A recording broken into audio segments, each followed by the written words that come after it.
Hello everyone and welcome to another Jurassic World Evolution 2 video. Today we'll be talking about the park management guide, which actually did not disappoint. Yesterday when they announced it would be a park management guide instead of a species field guide, my disappointment was immeasurable and my day was ruined. But we got one of the coolest tidbits of information from this park management guide, and of course, I'm happy to share and discuss it with you as we are less than 3 weeks away from playing Jurassic World Evolution 2. I won't beat around the bush, I won't leave you hanging. Here it is. Smaller theropods can climb out of their enclosures. Yes, they can climb fences. Obviously, only when the fence isn't electrified, otherwise bad things happen. Tim knows all about that. The park management guide was all about enclosures and how they work in your park, and you'd think that's not very exciting. And you're right, it's not. Mostly it's not. It was actually kind of a boring park management guide, but this particular bit of information is very exciting. It's something we've wanted for a while, fans of JPOG especially, and now it is finally happening. And I think we're all very curious to see how it happens. And we're probably going to see it happen very soon. One of my spies, Smooth69, I approve, messaged me this screenshot on Discord. At the bottom you can see the tiniest little thumbnail for an attachment that shows a raptor perched on top of a fence. The attachment is actually titled Dev Diary 3, so we will be seeing the raptors climb the fence in the third Dev Diary. Unfortunately, the attachment is no longer available as it was obviously a little slip up on Frontier's part, but I wanted to share the good news with you that we will be getting, first and foremost, we're getting a third Dev Diary. That's exciting in and of itself. And that we already know we will be seeing something very interesting in action in that Dev Diary. The previous Dev Diary came out on a Wednesday, but the very first one came out on a Friday. So who knows, it would be excited if they snuck it in this week or Friday next week and still give us 2 species field guides before launch. I'm not counting on it, I'm just hopeful, you know, ever hopeful. Now, there was more in this park management guide than just the climbing escapes and also a little more information on the climbing itself, so let's get into that. I will go through the highlights speedily for you. There are many types of fences and walls in Jurassic World Evolution 2, from your basic steel fences to concrete and electrified fences. Their appearance will vary depending on the era or theming you choose for your parks, and different fences are needed for different dinosaurs. Unhappy dinosaurs will grow restless and try to break out. Large theropods like T-Rex and Changzhousaurus, I had to think about that one, will usually try to headbutt fences or gates in order to break them, whereas stegosaurs and other thyreophorans and other thyreophorans will likely use their tails. Smaller theropods like Dilophosaurus and Velociraptor will usually try to climb non-electrified fences in order to escape. Fences, gates, and dinosaurs have a specific security rating. If a dinosaur's security rating is higher than a fence's, it will be able to destroy the fence and then run rampant throughout your park. If a fence's security rating is higher, your dinosaurs will still try to break out, but won't be able to destroy the fence or gate, injuring themselves in the process. You'll then need to dispatch your MVUs to provide medical attention. A fence will never outright kill a dinosaur, but can cause them harm. Gates can also be attacked and broken gates won't close properly, making escape easy for any prehistoric land animal looking to get out. The thing with the gates, I already saw happen during my early access gameplay for Chaos Theory mode, and it was really exciting to see. It's another thing we wanted from the game and we are now getting, just like the climbing. And I want to point out something, maybe I'm reading way too much into it. I probably am, but it's kind of what I do.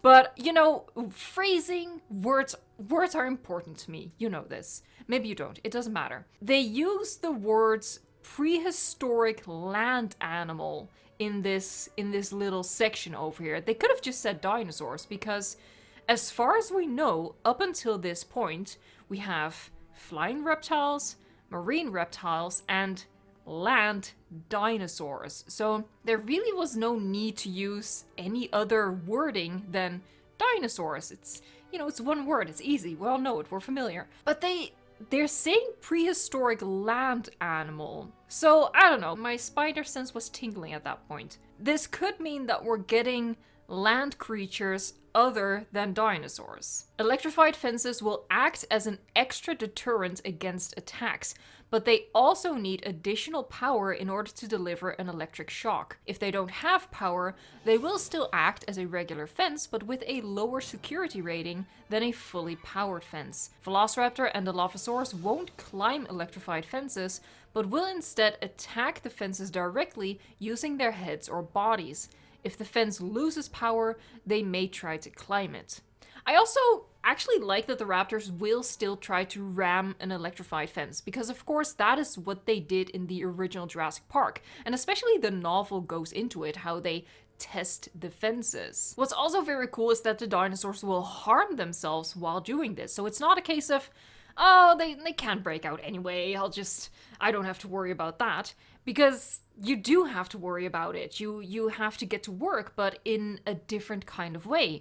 I think that's an awesome solution and a much better solution than for Frontier as game developers just saying, oh, you know what the hell, just have these small dinosaurs break through a concrete fence so the player has something to do. The park management guide also talks about the aviaries and lagoons, but honestly there was nothing new in there if you've been keeping up with the past forum articles and such.